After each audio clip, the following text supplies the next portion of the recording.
मैं बढ़िया हूँ। आपका शुभ नाम? दुर्गेश प्रताप सिंह। दुर्गेश जी, कहाँ से हैं आप? मैं उत्तर प्रदेश का रहने वाला हूँ, मैनपुरी उत्तर प्रदेश। मुझे बताइए कि लोकसभा के चुनाव में आपको सुनने में आया हुआ नड्डा जी के मुंह से कि अब हमें स्वयं राष्ट्रीय स्वयंसेवक संघ की इतनी आवश्यकता नहीं है, शुरू में थी, अब हम उनके बिना भी चुनाव जीत सकते हैं। तो इस पे आपका क्या कहना है? क्या स्वयंसेवक संघ जबरदस्ती बीजेपी के साथ लगा हुआ है? राष्ट्रीय स्वयंसेवक संघ भारतीय जनता पार्टी के मूल विचार में है। राष्ट्रीय स्वयंसेवक संघ भारतीय जनता पार्टी के लोकप्रिय नेता, भारत के प्रधानमंत्री माननीय मोदी जी के प्रचारक जीवन से जुड़ी हुई तमाम घटनाओं से है। और राष्ट्रीय स्वयंसेवक संघ का एक एक विचार हम पार्टी के कार्यकर्ताओं में रक्त में समाया हुआ है, तो उसको तो दूर किया ही नहीं जा सकता। अब नड्डा जी पर जो लोग आरोप लगाते हैं या भाजपा के नेताओं पर जो आरोप लगाते हैं, ये कांग्रेस के लोग या आम आदमी पार्टी के लोग ये विचार फैलाते हैं। जैसे इन्होंने अभी एक नैरेटिव फैलाया था कि योगी जी को उत्तर प्रदेश से हटा देंगे, ऐसे ही ये संघ और भाजपा के बीच में जो ये विचार पे उत्पन्न करना चाहते हैं, ये सभी इन विपक्षियों की चाल है और इस प्रकार से ये लोग ऐसे विचार रखते हैं। मुझे एक चीज़ बताइए, जैसे आपने जो चीज़ कही, मुझे बताइए कि राष्ट्रीय स्वयंसेवक संघ का काम होता क्या, मेन काम क्या है? राष्ट्रीय स्वयंसेवक संघ 1925 से समाज जीवन को, हिंदू समाज को संगठित करने के लिए, राष्ट्रीय स्वयंसेवक संघ भारत माता का अखंडता के लिए, भारत की सौम्यता के लिए, भारत माता के परम वैभव के लिए काम करता है। समाज को एकजुट रखने के लिए काम करता है। समाज में एक एक जो व्यक्ति पिछड़ा है उसको भूमिका में ला करके, जैसे हमारे माननीय प्रधानमंत्री जी संघ के प्रचारक थे और उनकी प्रचारक पद्धति के ही दौरान संघ के उन विचारों से चल करके, संघ के विचारों से ओतप्रोत होकर के आज एक सामान्य कार्यकर्ता से वो देश के सबसे उच्च शिखर पर हैं। तो ये राष्ट्रीय स्वयंसेवक संघ का काम है कि एक समाज के सबसे पिछड़े व्यक्ति को समाज की सबसे प्रथम पंक्ति में ला करके खड़ा करता है। ये राष्ट्रीय स्वयंसेवक संघ का काम है। राष्ट्रीय स्वयंसेवक संघ को अभी जैसे अरविंद केजरीवाल जी ने भी कहा था कि एक सिर्फ चटाई बिछाने वाली संस्था बन के रह गई है। उनका काम है चटाई बिछाओ रैलियों में, ताकि बीजेपी के कार्यकर्ता आएं और मतलब रैलियां करें, नेता आएं और फिर उसके बाद उसको समेटें, ये काम है।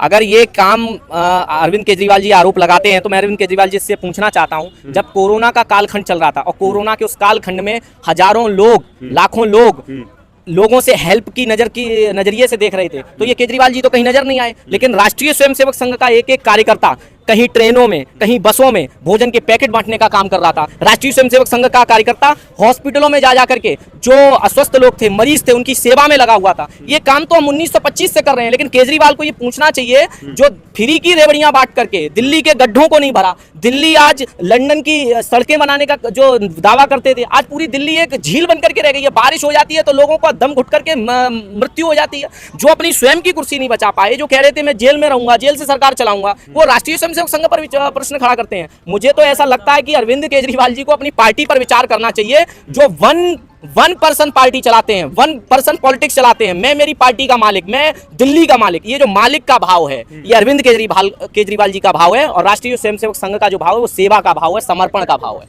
मुझे एक चीज बताइए, बहुत अच्छी बात कही आपने, ये जो राष्ट्रीय स्वयंसेवक संघ है इसका मुख्य उद्देश्य क्या है? जैसे उन्होंने, लोग जैसे कहते हैं कि उन्होंने मतलब संगठन के तौर पे प्रेरित करके या संघर्ष लड़के या संगठन बना के बीजेपी को उस मुहाने पर पहुंचाया जहां से वो तीसरी बार सेंट्रल गवर्नमेंट में है।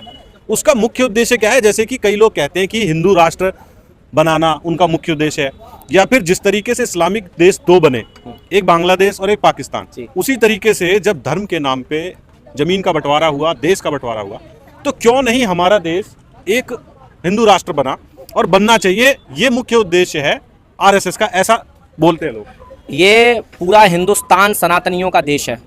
ये देश भारत की आत्मा भगवान राम का देश है। ये देश भगवान कृष्ण के संदेशों का देश है। तो इसमें क्या बुराई है? ये हमारा देश हिंदू राष्ट्र होना चाहिए। और राष्ट्रीय स्वयंसेवक संघ सेवा के भाव से देश के एक एक नागरिक को एक करने के लिए, भारी ताकतों से लड़ने के लिए अगर एक करने का काम करता है तो इसमें क्या बुराई है? देश की आज ताकतें नक्सलवाद हो चाहे आतंकवाद हो, देश के चारों तरफ भारत के टुकड़े करने की जब योजनाएं देश में चल रही हो और वहां पर राष्ट्रीय स्वयंसेवक संघ के लोग, अपना पूरा जीवन खपाने वाले लोग देश की एकता और अखंडता के लिए अपने प्राण तक कुर्बान कर देते हैं, तो क्या बुराई है मेरे राष्ट्रीय स्वयंसेवक संघ में? मुझे तो गर्व होता है कि मैं राष्ट्रीय स्वयंसेवक संघ का कार्यकर्ता हूं, आरएसएस का कार्यकर्ता हूं। पूरे देश के नहीं बल्कि पूरे विश्व के अंदर आज राष्ट्रीय स्वयंसेवक संघ के, आरएसएस के विचार को पूरा विश्व सराह रहा है। कई देशों में राष्ट्रीय स्वयंसेवक संघ की शाखाएं लग रही हैं। आज पूरा देश, जब कोरोना के अंदर पूरा विश्व जब एक दूसरे की तरफ आंखें निहार करके देख रहा था, तो ये संघ के कार्यकर्ता थे जो पूरे विश्व के अंदर वो प्रधानमंत्री मोदी जी भी संघ के कार्यकर्ता हैं जो दूसरे देशों को दवाई पहुंचा रहे थे, उनको सुरक्षा पहुंचा रहे थे, उनको सहायता पहुंचा रहे थे। तो ये संघ का विचार है, आज पूरा विश्व उसको मान रहा है, इसमें क्या बुराई है? मुझे एक चीज बताइए, ऐसा जैसा आपने कहा कि योगी आदित्यनाथ को साइडलाइन करने की प्लानिंग चल रही थी, और ऐसा नहीं कि उप मुख्यमंत्री जो थे मौर्य जी जो है, हाँ, उन्होंने काफी कोशिश भी की और उथल पुथल कुछ समय के लिए दिखा भी। मुझे बताइए, ऐसा सोचने में आता है कि जिस तरीके से योगी आदित्यनाथ जी भगवा धारण किए रहते हैं, जी, अगर वो प्रधानमंत्री बनते हैं तो यूरोप अगर जाते हैं, अमेरिका जाते हैं, तो उस वस्त्र के साथ एक वैश्विक राजनीति में उस तरीके की मतलब संपर्क को बनाना, तो क्या आप क्या देखते हैं, मतलब कि प्रधानमंत्री के तौर पे प्रोजेक्ट करेगी बीजेपी या साइडलाइन कर देगी? आप पर्सनल बताइए अपना। मेरा पर्सनल ये विचार है, प्रोजेक्ट करना ना करना हमारी पार्टी का विचार नहीं है। हमारी पार्टी व्यक्ति की कार्य क्षमता पर, व्यक्ति की कार्य कुशलता पर उसको उस दायित्व देती है, उसको प्रमोट नहीं करती। हमारी पार्टी दायित्व दे करके जिम्मेदारी का निर्वहन करने का अवसर देती है। तो आपने जैसे पूज्य महाराज जी के वस्त्रों पर प्रश्न किया है, मैं बताना चाहता हूँ, पूज्य महाराज जी नाथ संप्रदाय के महंत हैं और गोरखपुर पीठ में वो मुख्य महंत हैं। उसके नाते पूज्य महाराज जी की जो पोशाक है वो भगवा वस्त्र तो केवल महाराज जी ने नहीं पहने, वो भगवा वस्त्र सूर्य की किरणों में है, दिए की लौ में है, वो भगवापन जलेबी में है, और उस जलेबी के कारण कल हरियाणा भी कांग्रेस हार गई। तो भगवत्व है, सनातन तो है, वो जो केसरिया रंग है वो तो हमारी नसों में भरा हुआ है। वो केवल वस्त्र नहीं है, वो हमारे खून में, रक्त में, विचार में, सूर्य की किरणों में, पूरे जहान में है, और सूर्य की किरणें पूरे जहां में पड़ती हैं। जो आपने भी सवाल किया ना कि योगी जी विदेश में भी जाते हैं तो भगवा ही पहन के जाते हैं, और एक राजनेता मुख्यमंत्री के रूप में क्या ये वाजिब है, या क्या उन्हें वो भारतीय जनता पार्टी प्रधानमंत्री के रूप में लॉन्च करेगी? तो ये तो देखिए राष्ट्रीय नेतृत्व पे निर्भर करता है, क्योंकि भारतीय जनता पार्टी किसी तानाशाह की पार्टी नहीं है। यहाँ पे कमेटी तय करती है कौन किस काबिल है, उसको जो है उसको ये जिम्मेदारी दिया जाए। लेकिन आज पूरे भारत ही नहीं, पूरे विश्व का सनातनी चाहता है कि 29 में योगी जी देश के प्रधानमंत्री बने। एक लाइन और मैं कह देना चाहता हूँ कि इतना भी विनम्र मत हो जाइए, इतना भी विनम्र मत हो जाइए। जो आपने कहा ना वस्त्र की बात, कि वस्त्र विदेश में ही पहन के जाते हैं, उस पे ये 2 लाइन चूंकि बहुत पहले मैंने लिखा था कि इतना भी विनम्र मत हो जाइए कि आपके अस्तित्व पे आंच आ जाए। इतना भी विनम्र मत हो जाइए कि आपके अस्तित्व पे आंच आ जाए, और इतना भी उद्दंड मत हो जाइए कि आपके जीवन का सत्यानाश हो जाए। मैंने ये कहा कि जिस कुल में आप पैदा हुए हैं, चाहे वो ब्राह्मण कुल हो, क्षत्रिय कुल हो, वैश्य कुल हो, शूद्र कुल हो, या और जो पंथ हैं, जो मजहब हैं, उसमें भी यदि आप पैदा हुए हैं तो उसमें उस मजहब, उस पंथ में पैदा होने पे आपको गर्व होना चाहिए।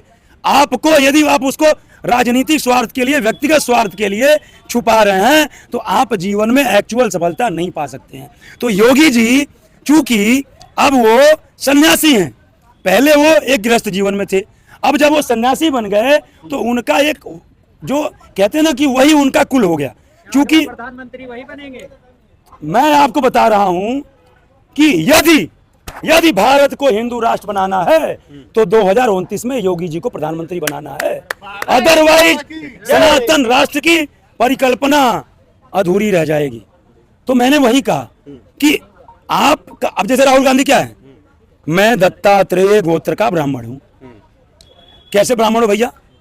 तुम्हारी दादी के पिताजी पारसी, और इंसान तो छोड़िए, मनुष्य छोड़िए, जो जानवर होते हैं उसमें भी मेल का जो जीन्स होता है वो काउंट होता है। आप कहां से बिलोंग करते हैं? उत्तर प्रदेश। हमारे यहाँ आप थोड़ा गाय के बारे में जानते होंगे। जब फ्रीजियन सांड से या जर्सी सांड से या जर्सी सांड का सीमेन देसी गाय के सीमेन में क्रॉस होता है तो कोई ये नहीं कहता कि बच्चा जो बाछी या बछवा पैदा होता है, एक मिनट पहले सुनिए, कोई ये नहीं कहता कि ये दोगला देसी है, हर कोई कहता है ये दोगला जर्सी है। तो सीमेन किसका हुआ? जर्सी का गया, तो दोगला जर्सी, दोगला देसी कोई नहीं बोलता है। तो वैसे ही मेल में भी कोई भी मेल हो, वो प्रोडक्ट जो निकलेगा वो मेल जींस का निकलेगा। समझ रहे मेरी बात को? तो उस आधार पे भी आप ब्राह्मण नहीं हुए। क्षमा चाहता हूं, ये मेरा उदाहरण है, ये मैं कोई अमर्यादित शब्द का प्रयोग नहीं कर रहा हूं, ये मेरा तर्ज है। और यदि आप गांधी जी के टाइटल पे आप अपने आप को कंसीडर करते हैं तो वो भी वैसे थे, वो ब्राह्मण थे नहीं। तो जब वो भी ब्राह्मण नहीं थे तो ब्राह्मण कैसे हो सकते? टाइटल आपका गांधी और आप कहते हो मैं ब्राह्मण, वो तो वैसे थे। और एक जरा और कह देना चाहता हूं, हाँ, यदि अपने नाना के गोत्र का गोत्र को कंसीडर करते हो तो वो कश्मीरी पंडित थे, कश्मीरी ब्राह्मण मान लीजिए, माना जा सकता है, ठीक है। लेकिन उसके लिए आपकी दादी का विवाह नाना के खानदान के किसी लड़के से होना चाहिए था, तब ना प्रोडक्ट ब्राह्मण निकलता। लेकिन ये जो है परंपरा हिंदुओं में नहीं है कि अपने ही खानदान में, अपने ही खानदान की लड़की अपने ही खानदान के लड़के से शादी कर ले। ये तो मुसलमानों में होता है, इस्लाम में होता है। तो वैसे भी आप जो है वो परंपरा के आधार पे ब्राह्मण है, ब्राह्मण होते नहीं। ये तो इस्लाम करता है, ये तो मुसलमान करता है, तो कहीं से भी वो ब्राह्मण नहीं है। लेकिन हम ब्राह्मण हैं, उनको बताने में शर्म आती है कि हम पारसी हैं, तो इसीलिए सफल भी नहीं हो पा रहे हैं। यदि खुल के कह देते हम पारसी हैं तो सफल हो जाते। चूंकि अस्तित्व को स्वीकार करना सबसे बड़ी बात होती है। जो अपने आप को ही, जो अपने अस्तित्व पे, अपने अस्तित्व को स्वीकार नहीं कर पा रहा है, अपने अस्तित्व को लोगों को बता नहीं पा रहा है, जो अपने अस्तित्व को स्वीकार नहीं पा रहा, अपने अस्तित्व को स्वीकार नहीं कर पा रहा है, उसको जनता क्या स्वीकार करेगी भाई साहब? जो अपने आप को राहुल गांधी जी ब्राह्मण कहते हैं, पवित्र श्रावण मास में लालू यादव जी के यहाँ इन्होंने मटन बना के वहाँ खाई और अपनी बहन प्रियंका गांधी के लिए लेके आए। जो प्रियंका गांधी रैली में कहती है मैं जनेऊधारी हूँ, मैं अपने आप को जनेऊधारी ब्राह्मण बताती है, तो पवित्र श्रावण मास में हिंदू में कहाँ लिखा है कि मीट खाना, चिकन मटन खाना? ये कोई सिर्फ और सिर्फ जनता को बहलाने फुसलाने की राजनीति करते हैं। और अभी जाति की बात करें ना, पूरे देश से पूछ रहे जाति क्या, मोदी जी की जाति पूछ रहे। मोदी, हमारे नेता माननीय अनुराग ठाकुर जी ने जब सदन में पूछा कि आपकी जाति क्या है, तब लोग इनको आया कि मेरा अपमान कर दिया। अरे गर्व से कहिए, आपकी जिसकी कोई जाति हो, दुनिया की जाति क्या पूछा? मैं कहता हूँ क्षत्रिय हूँ, माननीय मोदी जी राठौर समाज है, माननीय अनुराग ठाकुर जी ठाकुर हैं, बताते हैं हम सब लोग अपनी गर्व से बताते हैं हम जाति से आए। आप बताइए ना, जो दूसरे की जाति पूछ रहे हैं तो अपनी जाति बताने में आपको क्यों शर्म आ रही है? आपका शुभ नाम क्या हुआ सर? अमित सिंह। अमित जी, मुझे बताइए, क्या कभी राहुल गांधी प्रधानमंत्री बन पाएंगे देश में? जीवन में नहीं बन पाएंगे राहुल गांधी, सपने हैं। राहुल गांधी जी को कांग्रेस लॉन्च करने में लगी, कभी कांग्रेस को भी लॉन्च करने का मौका आएगा कि कांग्रेस बिल्कुल विलुप्त हो जाएगी। इस तरीके से दुनिया से डायनासोर चले गए, उसी तरीके से कांग्रेस बिल्कुल चली जाएगी और 2025 के चुनाव में आम आदमी पार्टी भी बिल्कुल विलुप्त हो जाएगी। हाँ सर, आप क्या कहते हो? कभी राहुल गांधी इतनी मेहनत कर रहे हैं, उनकी पार्टी इतनी मेहनत कर रही है और विपक्ष इतनी मेहनत कर रहा है, उनके बैनर तले चुनाव लड़ता है, तो आप क्या समझते हैं कि कभी प्रधानमंत्री बनेंगे या नहीं बनेंगे? आपने जैसे कहा राहुल गांधी जी मेहनत करते हैं, तो देश की जनता ये पूछना चाहती है मेहनत किस क्षेत्र में करते हैं। अगर वो मेहनत करते हैं 50,000 का जूता पहन के देश की जनता को दिखाने का, वो मेहनत करते हैं 1.5 लाख की टी शर्ट पहन करके देश की जनता को दिखाने का, और देश की जनता को खटाखट 8500 रुपए मिलेंगे, तो देश की जनता ने फटाफट उनको विपक्ष में रहने का अवसर दिया। तो ये देश की जनता तय करेगी, ये कांग्रेस थोड़ी तय करेगी। भारतीय जनता पार्टी में कौन प्रधानमंत्री बनेगा, देश में कौन प्रधानमंत्री बनेगा, ये देश की 140 करोड़ जनता तय करेगी। ये कांग्रेस के तय करने से प्रधानमंत्री नहीं तय होते हैं। मुझे बताइए, जैसे कि आपकी पृष्ठभूमि राष्ट्रीय स्वयंसेवक संघ की है जी, राष्ट्रीय स्वयंसेवक संघ में मतलब पूरी क्या राजनीति ही सिखाई जाती है कि आप जिस तरीके से बात करें पूरे राजनेता तो आप भी लग रहे हैं मुझे बातों से? मैं राजनेता नहीं हूँ, चूंकि मैं क्षमा चाहता हूँ, मैं भारतीय जनता पार्टी का सबसे छोटा कार्यकर्ता हूँ। लेकिन ये राष्ट्रीय स्वयंसेवक संघ की विचार हैं, ये सीख है, उनकी शिक्षा है कि उनके दिए हुए विचार, उनकी दी हुई शिक्षा हर एक व्यक्ति के अंदर मानव निर्माण का काम करती है। और उसी मानव निर्माण का भाव है कि आज हर संस्था में, चाहे वह IAS हो, PCS हो या सरकारी अन्य सेवाएं हो, प्राइवेट कंपनियां हो, राजनीतिक क्षेत्र हो, सेवा को क्षेत्र हो, सेना का क्षेत्र हो, आज हर जगह राष्ट्रीय स्वयंसेवक संघ का करता है। क्योंकि जो देश का भाव है वो राष्ट्रीय स्वयंसेवक संघ का भाव है। और हम तो कहते भी आए हैं, राष्ट्रीय स्वयंसेवक संघ के प्रत्येक प्रचारक ने कहा है, पूज्य हेडगेवार जी ने कहा है कि तेरा वैभव अमर रहे मां, हम दिन चार रहे ना रहे। तो हम दिन चार रहे ना रहे, लेकिन ये देश का तिरंगा झंडा, देश का भगवा ध्वज ऊपर रहना चाहिए। इस भाव से हम राष्ट्रीय स्वयंसेवक संघ में काम करते हैं। मुझे अब एक आखिरी चीज बता दीजिए, जैसा आपने कहा कि राष्ट्रीय स्वयंसेवक संघ और बीजेपी और कार्यकर्ता बहुत सारे लोग ये चाहते हैं कि हिंदू राष्ट्र बन जाए भारत। हिंदू राष्ट्र की आपकी परिकल्पना क्या है? मतलब कि दूसरे धर्म के जो लोग हमारे देश में है, जैसे इस्लामिक देश हैं पाकिस्तान और बांग्लादेश, वहाँ पे दूसरे धर्म का वहाँ पे जीना फलना फूलना बहुत मुश्किल है, लगभग नामुमकिन है। इवन वहाँ तो अहमदियाओं को भी जीने नहीं दिया जाता पाकिस्तान। तो मुझे बताइए कि जो परिकल्पना हिंदू राष्ट्र की भारत के लिए आपकी है जी, एक राष्ट्रीय स्वयंसेवक के कार्यकर्ता के तौर पर, वो क्या है? मेरी कल्पना, मेरे संगठन की कल्पना जो है वो ये नहीं है कि केवल हिंदू एक जाति नहीं है, हिंदू एक धर्म नहीं है, हिंदू तो एक जीवन जीने की कल्पना है। हिंदू समाज जो हम लोगों को कहा जाता है कि राष्ट्रीय स्वयंसेवक संघ हिंदू राष्ट्र बना देगा, मुसलमानों को निकाल देगा, ईसाइयों को निकाल देगा, नहीं, हिंदू शब्द से हम जीने की कल्पना तय करते हैं और वो हिंदू हमारा धर्म, हमारा सनातन ये कहता है। हम कलाम का तो स्वागत करेंगे लेकिन कसाब का स्वागत नहीं करेंगे ना जी। तो वो जो कसाब का स्वागत नहीं होगा, कलाम का स्वागत होगा, ये हमारे हिंदू राष्ट्र की कल्पना है और उस हिंदू राष्ट्र की कल्पना के लिए हम काम कर रहे हैं। और पूरा देश ही नहीं, पूरा विश्व सनातन धर्म से जुड़ा हुआ हिंदू राष्ट्र है, पूरा विश्व हिंदू राष्ट्र है, उसमें क्या बुराई है? मुझे बताइए कि इसमें आपने जो कहा कि कलाम को मानेंगे और हम कसाब को नहीं मानेंगे, तो मुझे बताइए कि ये जो जिस तरीके से अभी सिलसिलेवार चल रहा है, चीज़ें चल रही हैं इतने सालों से भारत की आज़ादी के बाद या स्वयंसेवक संघ की स्थापना हुई तब से, तो वो तो आपने जो कहा उसके बाद भी चलता रहेगा। अंतर क्या आएगा? क्या आप संविधान में कुछ बदलाव करेंगे? जिस तरीके से गुरुकुल होते थे पहले जी, जैसे अब आपने देखा होगा इस्लामिक में उसकी पढ़ाई की जाती है, मदरसे होते हैं अलग से, स्पेसिफिक क्रिश्चियंस की भी होती है, लेकिन हिंदू धर्म की ऐसी कोई कुछ भी नहीं है। और उसको पढ़ाने के लिए जो पहले मतलब बाधित किया गया था, मंदिरों की तरफ से गुरुकुल चलाए जाते थे, वो बंद कर दिए गए और अभी बहुत गिने चुने चुटपुट कहीं चलते होंगे जी। तो क्या ऐसे कुछ बदलाव करे जाएंगे या फिर ये ऐसे ही हवाई बातें? क्योंकि बीजेपी ने भी जो तथ्यों की बात है, अगर आप किसी जगह का नाम बदलना चाहते हैं जी, जैसे कि आप कहते हैं कि दिल्ली के फरीदाबाद का नाम कुछ और था, दिल्ली का नाम इंद्रप्रस्थ था, तो आप अगर किसी जगह का नाम बदलना चाहते हो तो एक सर्कुलर लाइए। आप सेंट्रल गवर्नमेंट में है और जहां जहां आपके राज्यों की सरकार है उसके सबके नाम एक शॉट में बदल दीजिए।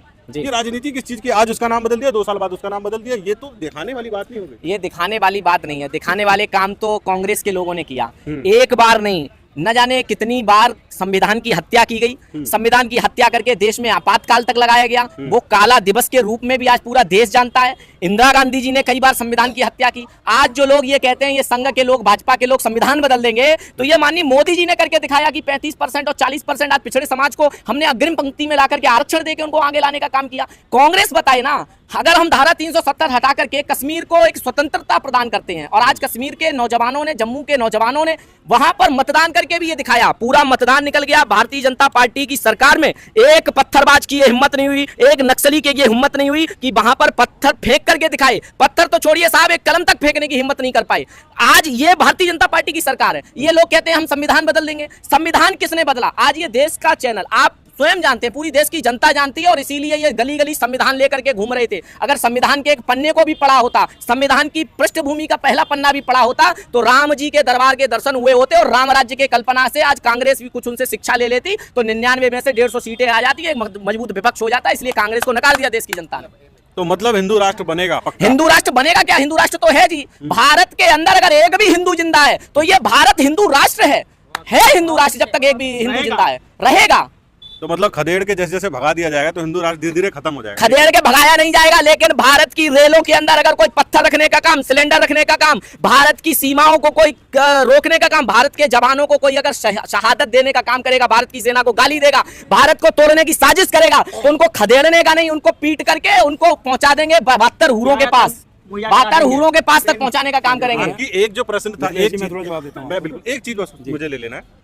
जैसा आपने बोला कि एक बच्चा भी जब तक है तब तक हिंदू राष्ट्र है, ऐसा ही ओवैसी जी ने बोला था कुछ दिनों पहले कि फिलिस्तीन में जब तक एक भी फिलिस्तीन का बच्चा है वो पत्थर उठाएगा और बोलेगा अल्लाह अकबर, इस तरीके से, तो फिलिस्तीन भी नौजवान है। अगर आप ओवैसी की बात करते हैं, नहीं आपकी बात पे कि मेरी बात पे भी अगर आप ये बात कर रहे हैं, तो ये ओवैसी मवेशी, ये कहते हैं 10 सेकंड के लिए, 10 मिनट के लिए पुलिस हटा दो। अगर ये 10 मिनट के लिए पुलिस हटाने की बात करते हैं तो आपको नहीं लगता कि देश की जनता से, देश की पुलिस से डरते हैं? तो ये क्या फिलिस्तीन को बचाएंगे जो अपने जगह की चीजें नहीं बचा पा रहा? तो 10 मिनट को अगर पुलिस हटाने की बात करते हैं तो उस पुलिस के सम्मानित रक्षकों को भी तो ये सम्मान देना चाहिए ना ओवैसी को। मोदी सरकार जिंदाबाद है।